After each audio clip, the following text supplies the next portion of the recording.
late helping with science projects, cheering at every robotics competition. I was filled with such overwhelming pride when he graduated from University of Washington with a computer science degree and started his own AI software company in Seattle.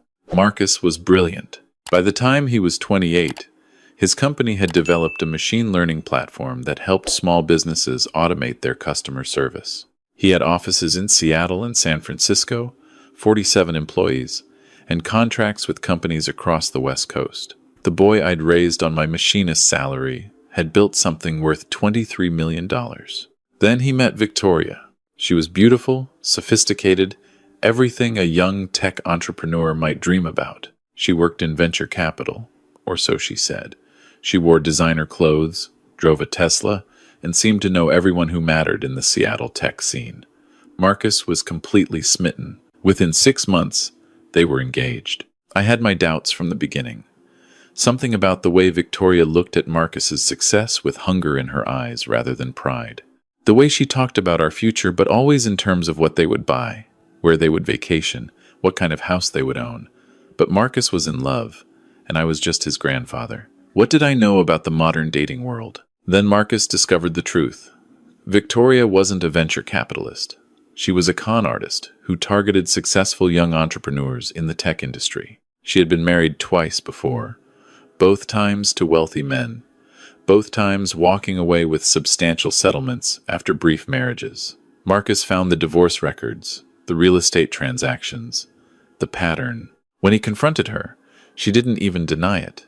She just laughed and said he should be grateful she'd even considered him worthy of her attention. Marcus broke off the engagement immediately. That was 10 years ago. Victoria disappeared from Seattle, and Marcus threw himself into his work with renewed focus. He never talked about her, but I knew the betrayal had cut deep. Marcus rebuilt his life. He grew his company, became more selective about who he trusted, and found genuine happiness in his work and the team he'd built. He started dating again, cautiously at first, and eventually met Lauren, a marine biologist who knew nothing about the tech world and didn't care about his money. They were planning their wedding when it happened. It was a Tuesday morning in March, just after dawn. Marcus was driving to an early meeting with investors in Bellevue. A drunk driver ran a red light on 405. The impact killed Marcus instantly. I got the call at 6:43 in the morning. The Washington State Patrol officer's voice was gentle but firm. "Your grandson was in an accident. I'm so sorry. You need to come to Harborview Medical Center." I remember dropping the phone, my legs giving out, the kitchen floor cold against my knees. At the hospital, they let me see him one last time. My brilliant, kind, hard-working grandson, who I'd raised from a frightened 9-year-old into a man who changed people's lives with his technology, gone at 38 years old. The funeral was scheduled for the following Saturday at St. James Cathedral in Seattle. Marcus had been raised Catholic, even though he wasn't particularly religious as an adult. It felt right to honor that part of his childhood. I spent the week in a fog, making arrangements, notifying his employees, trying to comfort Lauren, who was devastated. The funeral was packed. Marcus's employees, his clients, his friends from college, people whose businesses he'd helped, Lauren's family, even some of his old professors came. I stood at the front of the cathedral, looking at his photographs surrounded by white lilies, and thought about how proud his parents would have been of the man he'd become. Then, during the reception at our house afterwards, I saw her. Victoria stood in my living room, wearing an elegant black dress and holding a glass of wine as if she belonged there. She looked exactly the same as she had 10 years ago, maybe a few more lines around her eyes, but still beautiful, still polished, still radiating that confidence that had initially attracted Marcus. I walked over to her slowly, my heart pounding with a rage I hadn't felt in decades. "What are you doing here, Victoria?" She turned to me with a sad smile that didn't reach her eyes. "Robert, I'm so sorry for your loss. Marcus and I may have had our differences, but I cared about him. I wanted to pay my respects. Get out of my house." Her smile faded. "I understand you're grieving, but I have every right to be here. Marcus was my fiancé. We were going to build a life together before he made some very poor decisions. Poor decisions? He discovered you were a con artist who targets successful men. He did the smartest thing he could have done by ending things with you. Victoria set down her wineglass carefully. That's not how I remember it. And that's actually why I needed to speak with you. I've consulted with my attorney, and as Marcus's former fiancé, I have certain legal rights to his estate. We were together for nearly 2 years, and I invested significant emotional time and resources into our relationship. Washington is a community property state, and you weren't married. You have no rights to anything. Not yet married, she corrected. But we were engaged, living together, and I can demonstrate that I made significant contributions to his business during our relationship. I provided connections, networking opportunities, introductions to key investors. Without me, Marcus wouldn't have achieved the success he did. I stared at her in disbelief. You're doing this at his funeral? You couldn't even wait until we buried him? I'm simply trying to protect what should rightfully be mine. Marcus's estate is worth approximately $23 million. I'm not being unreasonable. I'm only asking for half. The conversation in the room had stopped. Marcus's employees were staring at us. Lauren had gone pale, her hand over her mouth. You need to leave right now, I said quietly. Before I have you thrown out. Victoria reached into her purse and pulled out a business card.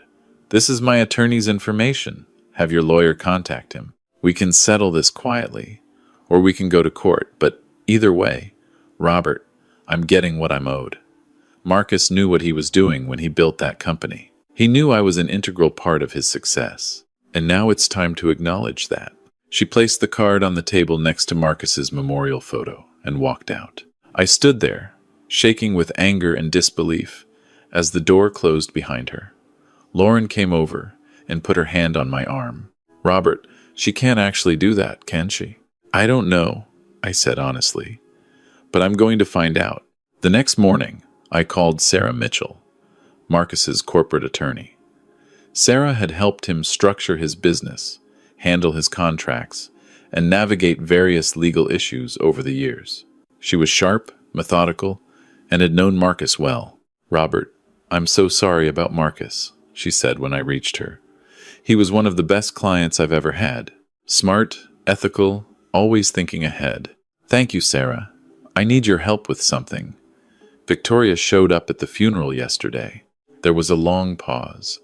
Victoria Rousseau? The ex-fiancé? Yes. She says she has legal rights to Marcus's estate. She wants half of everything. Sarah swore under her breath. She has no legal standing. They weren't married. They didn't have children together. And Washington state law doesn't recognize palimony claims. But that doesn't mean she won't try. Let me ask you something. Did Marcus update his will after they broke up? I don't know. I assume so? Let me check. Marcus was thorough about these things, but I need to pull his files. She called me back 3 hours later. Good news and bad news. The good news is Marcus updated his will 8 years ago, after the breakup. Everything goes to you, with provisions for Lauren if they had gotten married. Victoria isn't mentioned anywhere. What's the bad news? The bad news is that she can still file a lawsuit claiming she's owed compensation for contributions to his business. It's called quantum merit, basically, claiming she provided services that enriched him and she deserves payment. She won't win, but she can drag this out for years, rack up legal fees, and freeze his assets while the case is pending. So what do I do? First, we wait for her attorney to file something official. Then we fight it. But Robert, you need to prepare yourself for a long battle. People like Victoria are professional litigants. They know how to work the system. The letter came 2 weeks later. Victoria's attorney was demanding $11 million, claiming she had provided essential business development services, strategic networking, and emotional support that directly contributed to the growth and success of Marcus Chen's AI software company. They gave me 30 days to respond. I called Sarah immediately. 11 million? For what? Showing up at parties and pretending to be important? They're trying to intimidate you into settling. They probably expect you'll offer 2 or 3 million just to make them go away. Don't. I won't. But Sarah, What ammunition do we have? What can we use to fight this? We need to prove she didn't contribute anything of value to his business. We need to show that Marcus succeeded in spite of her, not because of her. Do you know if Marcus kept any records from that time? Emails, texts, financial documents? I can look through his things. He had a home office that Lauren and I haven't touched yet. Do that. And Robert, if you find anything that shows Victoria's real character, anything that proves she was targeting him for his money, that will help our case significantly. That afternoon, I drove to Marcus's house in Queen Anne. It was a beautiful craftsman-style home with a view of Elliott Bay, the kind of house he'd dreamed of owning since he was a teenager. Lauren met me at the door, her eyes red from crying. "His office is upstairs," she said. "I haven't been able to go in there yet. Everything is exactly how he left it." The office was pure Marcus. 3 monitors on a standing desk, whiteboards covered with diagrams and code, shelves full of programming books and business texts. A framed photo of his parents on the credenza, a smaller photo of the 2 of us at his college graduation. I sat down at his desk and started going through his files. Marcus was meticulous about organization. He had folders for every year of his business, sorted by quarter, with subfolders for emails, contracts, and financial records. I found the folder labeled Victoria, Personal, buried in his archives. Inside were hundreds of emails spanning their 2-year relationship. I started reading, feeling like I was invading Marcus's privacy, but knowing I had no choice. What I found made my blood run cold. Marcus hadn't just discovered Victoria was a con artist. He documented everything. There were email exchanges where Victoria claimed to have connections with investors who turned out not to exist. Screenshots of her LinkedIn profile showing false credentials. Bank records showing she'd convinced Marcus to loan her $50,000 for an investment opportunity that turned out to be non-existent. But the most damaging evidence was a folder labeled Private Investigation, F, March 2015. Marcus had hired a private investigator right before he broke up with Victoria. The report was thorough and devastating. Victoria's real name was Victoria Patterson. She'd been born in Tacoma, not Paris, as she claimed. She had a criminal record for fraud in Oregon under a different name. The investigator had tracked down her 2 ex-husbands. The first one, a Portland real estate developer, had paid her $200,000 to go away quietly. The second one, a Silicon Valley venture capitalist, had paid her $400,000 after she threatened to claim he'd stolen her business ideas. There were photos of Victoria with other men, taken after she and Marcus had broken up. Young entrepreneurs in Seattle, San Francisco, Austin. The investigator's notes suggested she was running the same scheme on multiple targets simultaneously. But the most important document was at the bottom of the folder. A video file dated March 10th, 2 weeks before Marcus officially ended their engagement. I plugged in Marcus's external hard drive and found the video. It was recorded on Marcus's phone, hidden in his jacket pocket based on the angle. Victoria's voice was clear. "Marcus, honey, I've been thinking. Once we're married, we should really restructure your company. Put my name on some of the accounts. Make me a co-owner. It just makes sense for tax purposes. And if anything ever happened to you, I'd be protected." Marcus's voice, carefully neutral. "We can talk about that after the wedding." "Why wait? You trust me, don't you? We're going to be married anyway. What's the difference if we do it now or in 6 months?" "Victoria, I'm not comfortable putting your name on my business accounts right now." Her voice changed, became harder. "Not comfortable? After everything I've done for you, all the introductions I've made, all the parties I've gotten you into, all the connections I've provided? You'd be nobody without me, Marcus. Nobody. And you're going to disrespect me like this?" "I'm not disrespecting you. I'm just saying, you're saying you don't trust me. After 2 years together, you don't trust me. Maybe we need to reconsider this whole engagement. Maybe we do." The video ended there. I sat in Marcus's chair, staring at the screen, feeling a mixture of grief and rage. My grandson had known exactly what Victoria was. He'd documented it, investigated it, and protected himself from it. And now she had the audacity to show up at his funeral and demand millions. I copied everything onto a new drive and called Sarah. I found something, I told her. Marcus documented everything. He hired a private investigator. There's video of her trying to manipulate him into putting her name on his business accounts. It's all here. Robert, that's exactly what we need. Can you bring it to my office tomorrow? We need to go through every document, organize it, and prepare for trial. Trial? You think it will go that far?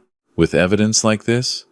Victoria's attorney will probably try to settle once they see what we have. But if they don't, we're going to court, and we're going to destroy her. The next 6 months were a blur of legal proceedings. Victoria's attorney filed the lawsuit officially, demanding $11 million in quantum meruit damages. We filed our response, denying all claims and filing a countersuit for the $50,000 she'd borrowed from Marcus and never repaid. During discovery, Victoria's attorney tried to suppress the private investigator's report, claiming it was obtained illegally. The judge reviewed it in chambers and ruled it was admissible. Victoria tried to claim the video was doctored. Our forensic expert testified it was authentic and unaltered. As we dug deeper, we found more victims.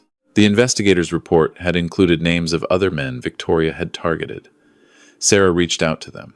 Some refused to talk, embarrassed by what had happened, but 3 of them agreed to testify. Jason Murphy, a game developer in Austin, had paid Victoria $150,000 after she threatened to accuse him of assault. He had text messages proving she'd extorted him. David Reeves, a biotech entrepreneur in San Diego, had lost $200,000 investing in an opportunity Victoria had recommended. The investment company turned out to be fake, and Victoria had pocketed a 20% commission. Michael Torres, an architect in Portland, had discovered Victoria was engaged to him and another man simultaneously. He'd hired a private investigator of his own and had photos proving she was running multiple long-term cons at the same time. Sarah contacted the prosecutors. With this much evidence of a pattern, Victoria was looking at potential criminal charges for fraud, extortion, and identity theft across multiple states. Victoria's attorneys sent increasingly desperate settlement offers. First, they dropped the demand to $5 million, then $2 million, then $500,000. We rejected every offer. She needs to face consequences, I told Sarah. Not just pay her way out of this. The trial was scheduled for last October.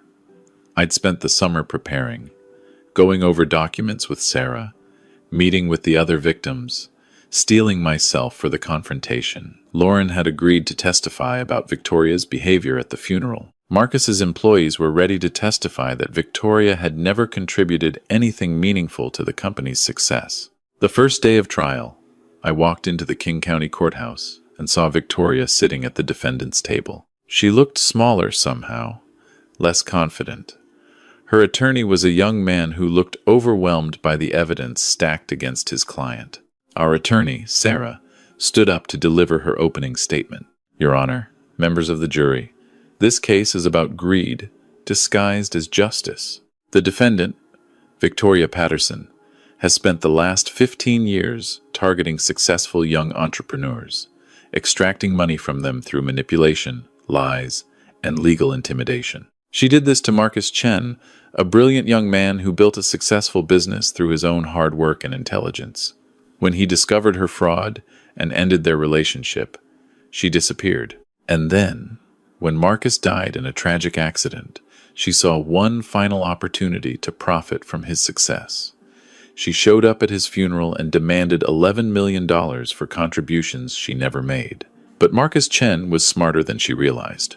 He documented everything. And today, we're going to show you exactly who Victoria Patterson really is. The trial lasted 8 days.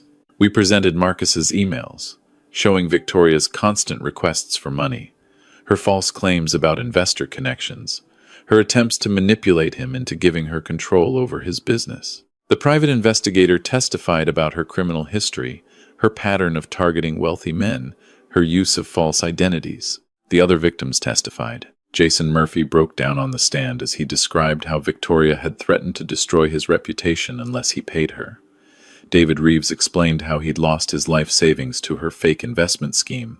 Michael Torres showed the photos of Victoria engaged to multiple men at the same time. Lauren testified about Victoria's behavior at the funeral, her cold calculation, her complete lack of genuine grief. Marcus's business partner testified that Victoria had never attended a single board meeting, never contributed to product development, never brought in a single legitimate investor connection. The forensic accountant testified that during the 2 years Marcus and Victoria dated, his company's growth rate was actually lower than before and after that period. If anything, the relationship had been a distraction that slowed Marcus's success. When it came time for Victoria to testify, she fell apart on the stand.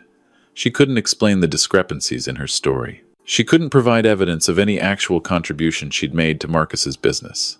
When Sarah played the video of Victoria trying to manipulate Marcus into putting her name on his accounts, several jurors shook their heads in disgust.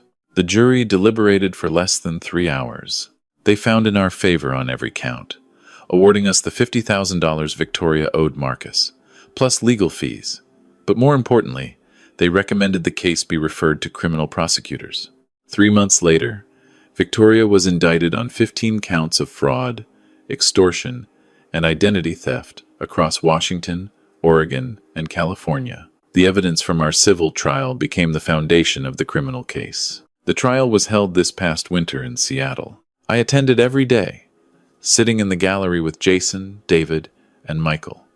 We'd become friends through this ordeal, bonded by our shared experience of being targeted by the same predator. The evidence was overwhelming. Victoria's pattern was clear. She'd stolen over $2 million from at least 9 different victims over 15 years. She'd filed false police reports, created fake investment companies, forged documents, and ruined reputations. When the judge read the verdict, guilty on all counts, I felt something inside me release.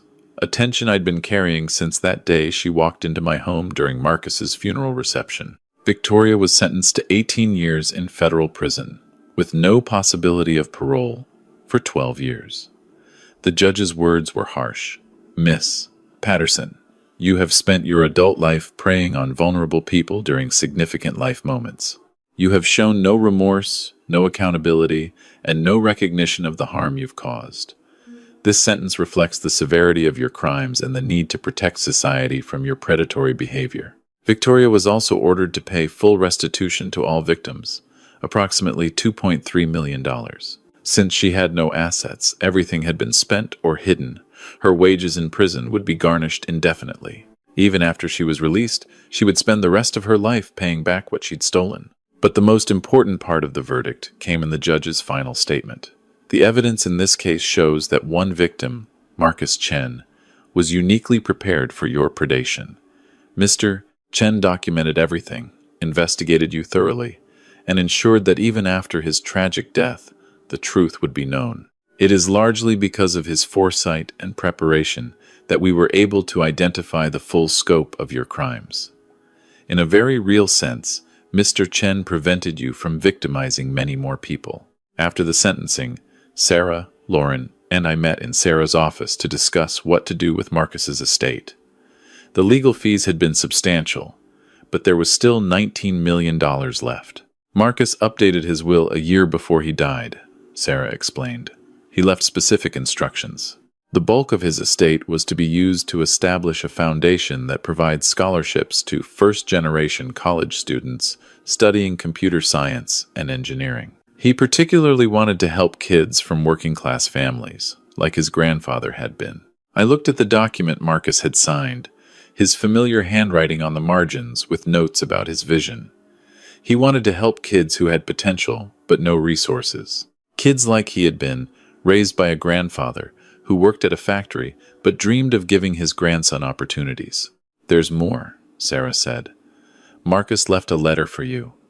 It was sealed, to be opened only if he died before you. He gave it to me 5 years ago. She handed me an envelope with my name written in Marcus's neat printing. I opened it with shaking hands. Grandpa, if you're reading this, something has happened to me. I hope I'm wrong. I hope I live to be 100 and we spend decades annoying each other over Thanksgiving dinners. But just in case, I needed to tell you some things. You saved my life when my parents died. You didn't have to take me in. You could have let social services find me a foster home, but you sacrificed everything, your retirement plans, your freedom, your peace to raise a traumatized kid. You worked overtime to pay for my school. You learned about science fair projects and coding, even though you'd never touched a computer in your life. You sat through every awards ceremony, every graduation, every pitch competition. You were my parent when I needed one most. I've tried to live a life that would make you proud. I hope I have. About the money. I know you don't need it or want it, so I'm asking you to do something else with it. Use it to help other kids like I was. Kids who lost their parents. Kids who have someone in their life willing to sacrifice for them, but who need a little help to reach their potential. I've set up a foundation. It's called the Sarah and Thomas Chen Foundation, named after my parents. I want it to give scholarships to first-generation college students studying STEM fields. I want it to help kids who are smart and hardworking but don't have resources. Kids like me. I'm putting you in charge of the foundation. I trust you to run it the way I would have wanted. Pick the scholarship recipients. Make sure the money goes to kids who need it. Help them the way you helped me. About Victoria. By the time you read this, enough time will have passed that you probably don't remember her. But just in case she ever shows up trying to claim she's owed something, I left you evidence. Everything is in my home office, in a folder labeled Victoria, Personal. I documented everything because I knew someone like her never really goes away. If she ever tries to take what isn't hers, you have what you need to stop her. I love you, Grandpa. Everything I am, everything I accomplished, started with you believing in me when I was 9 years old and lost. Thank you for giving me a life worth living. Your grandson, Marcus. I sat in Sarah's office, holding that letter, and cried for the first time since Marcus died. He'd known, even 5 years ago, he'd known Victoria might come back. He'd prepared everything. He'd protected me and his legacy and all the future kids who would benefit from his success. Robert, Sarah said softly, what do you want to do? I folded the letter carefully and put it back in my pocket. We establish the foundation. We start giving scholarships. We make sure Marcus's death meant something. The Sarah and Thomas Chen Foundation launched last December. We gave our first 10 scholarships this year, each one worth $50,000 over 4 years. 10 kids from working-class families. 10 kids who are the first in their families to go to college. 10 kids studying computer science and engineering at universities across the country. One of them, a young woman named Anna from Tacoma, wrote me a letter last month. Her father is a janitor.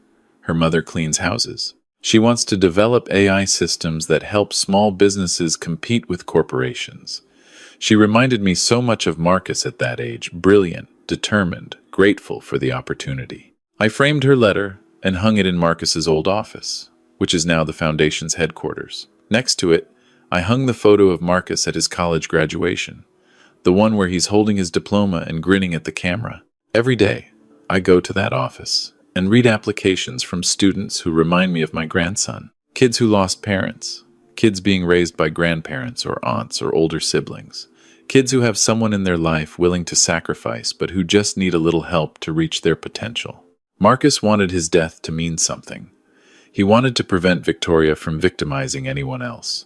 He wanted to help kids who needed the same break he'd gotten. He succeeded in all of it.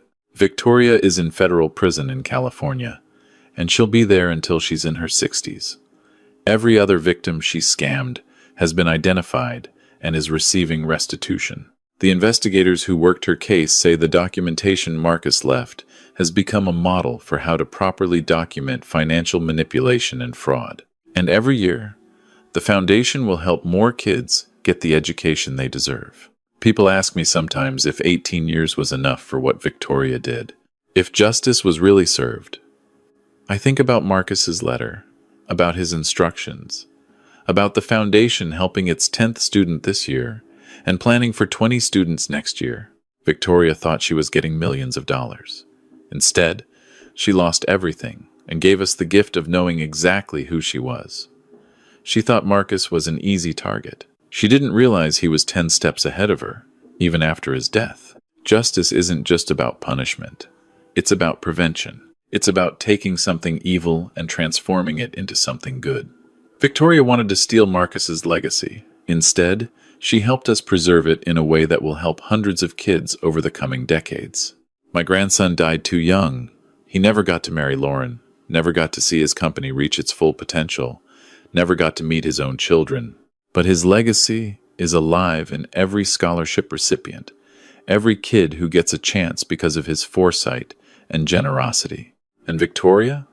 She has 18 years in prison to think about the fact that the man she tried to exploit outsmarted her even from beyond the grave. She thought she was getting $23 million. Instead, she got a prison cell and a lifetime of debt. I visit Marcus's grave every Sunday after church. I tell him about the foundation, about the new students, about how his plan worked perfectly. I tell him that Victoria is in prison and will never hurt anyone else. I tell him that I'm proud of him, not just for his success, but for his character, his planning, his determination to protect people even after he was gone. And I thank him for trusting me with his legacy, for believing that an old factory worker could run a foundation and change lives, for giving me a purpose in my grief. The lawyer, Sarah, told me last week that we've received over 300 scholarship applications for next year. 300 kids who need what Marcus wanted to give them. We'll be able to fund 25 of them with this year's budget. 25 kids who will get the chance Marcus had. 25 kids who will never know they owe their education to a young man who died too soon but planned ahead enough to make sure his death mattered. That's Marcus's real legacy. Not the money, not the company, not even the fact that he stopped a con artist from hurting more people. His real legacy is those 25 kids, and the 25 more next year, and all the years after that. Victoria wanted to take everything. Instead, she gave us the motivation to make sure Marcus's story ended exactly the way he wanted it to, with hope, with justice, and with a future that helps people he'll never meet. I'm 72 years old now. I don't know how many more years I have to run this foundation, but I know that when my time comes, there will be systems in place to keep it going. Marcus planned for that too. There's an endowment, a board of directors, everything needed to ensure the foundation continues long after I'm gone. And somewhere in California, Victoria sits in a prison cell, knowing that the man she tried to exploit built something she can never touch, never destroy, never profit from. Knowing that her greed didn't just fail, it backfired in a way she never imagined. That's the thing about people like Victoria. They see successful people as targets, as sources of money to exploit. They don't understand that true success isn't about accumulating wealth. It's about building something that lasts, something that helps people, something that can't be stolen or destroyed by someone's greed. Marcus understood that, even at 38. Even as he was building his company and planning his future with Lauren, he understood that his real legacy wouldn't be his net worth. It would be what he did with it. And now, every time a scholarship recipient walks across a graduation stage with a computer science degree, every time one of them starts their own company, or develops new technology, or changes the world in some small way, that's Marcus living on. Victoria thought she could profit from Marcus's death. Instead, she ensured that his life's work would continue helping people for generations. I call that justice.